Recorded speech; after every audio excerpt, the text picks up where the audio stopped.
Okay guys, in this tutorial I'm going to show you how to create the SQL login.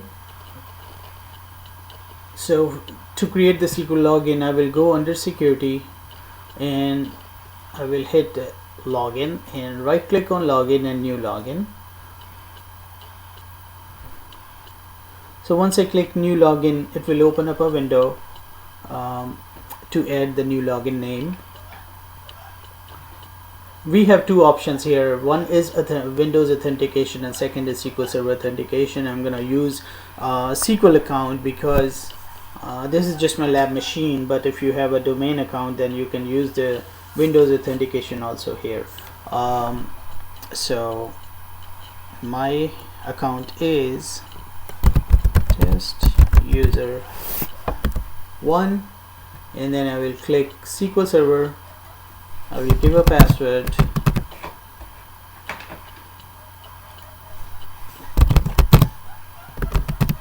I will remove the enforce policy for now because it's my test account. SQL roles, I'm just going to use the public. Mapping, I'm not going to pick any database, or I can pick any user database or master databases if I want to.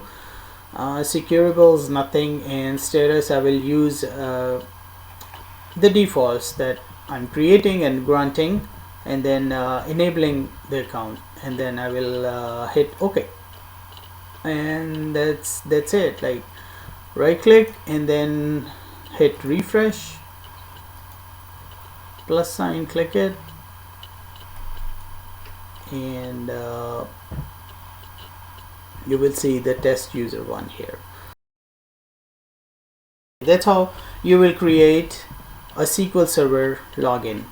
Thanks for joining Zisst. Hope you like this video. Please like, share and subscribe. Thank you. Bye.